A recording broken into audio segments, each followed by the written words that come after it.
അപ്പോൾ ഈ നമ്മൾ വന്നിട്ടുള്ളത് ഹോയ് പഞ്ചാബിലാണ് കേട്ടോ. കാക്കനാടാണ് ഈ ഔട്ട്ലെറ്റ് വരുന്നത്. ഷാൻഡ്ലിയേഴ്സൊക്കെ തൂക്കിയിട്ടുണ്ട്, ലൈറ്റിംഗ് ഒക്കെ ചെയ്ത് നല്ല അടിപൊളിയായിട്ടുണ്ട്, നല്ല ആംബിയൻസ് ആട്ടോ. സോ ഇതൊരു ഫൈൻ ഡൈനിങ് റെസ്റ്റോറൻ്റ് ആണ്. നമ്മൾ ഓർഡർ ചെയ്തു, അതിനുശേഷം നമുക്ക് ഈ സവാളയും പിന്നെ ഈ ഒരു ചട്നിയും കൂടെ വന്നു. ഈ ടേബിളൊക്കെ ആണെങ്കിൽ അറേഞ്ച് ചെയ്തേക്കുന്നത് നല്ല ഭംഗിയായിട്ടാണ്.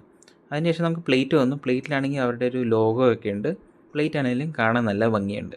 നമ്മൾ ഓർഡർ ചെയ്ത് കുറച്ച് നേരം വെയിറ്റ് ചെയ്യേണ്ടി വന്നു. അങ്ങനെ നമ്മൾ ഡിഷസൊക്കെ വന്നു. ഇതാണ് ലാച്ച പൊറോട്ട, ചില്ലിയാണ് നമ്മൾ സെലക്ട് ചെയ്തേക്കുന്നത്. ഇതാണ് ഡാൽ മഖ്നി, ഒരു ക്രീമി ആയിട്ടുള്ള ഒരു കറിയാണ്. അതിനകത്ത് ബ്ലാക്ക് ലെൻറ്റിൽസ് ആണ് യൂസ് ചെയ്യുന്നത്.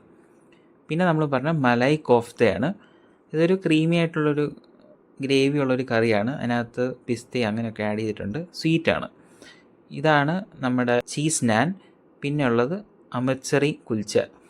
ഇതിൻ്റെ കൂടെ നമുക്ക് 2 സൈഡ്സ് തന്നിട്ടുണ്ട്. ഒരു സ്വീറ്റ് ടാമറിൻ്റെ ഒരു സോസ് പോലത്തെ സംഭവം, പിന്നെ ഗ്രാമിൻ്റെ ഒരു കറി.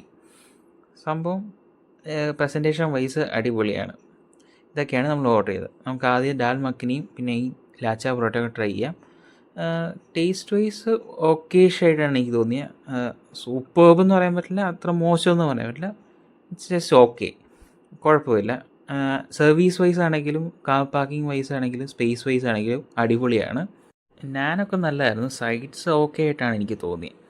സോ നിങ്ങളെന്തായാലും ട്രൈ ചെയ്യുക, എന്നിട്ട് ഫീഡ്ബാക്ക് കമൻസിൽ അറിയിക്കുക. വീഡിയോ ഇഷ്ടമായി ലൈക്കും സബ്സ്ക്രൈബും ചെയ്യണേ. എല്ലാ പ്രാവശ്യത്തായിട്ടും ഞാൻ ബില്ലിൻ്റെ ഫോട്ടോ എടുക്കാൻ പറഞ്ഞായി, പക്ഷേ പ്രൈസും ഡീറ്റെയിൽസും ഞാൻ ഡിസ്ക്രിപ്ഷനിൽ കൊടുത്തേക്കാം കേട്ടോ.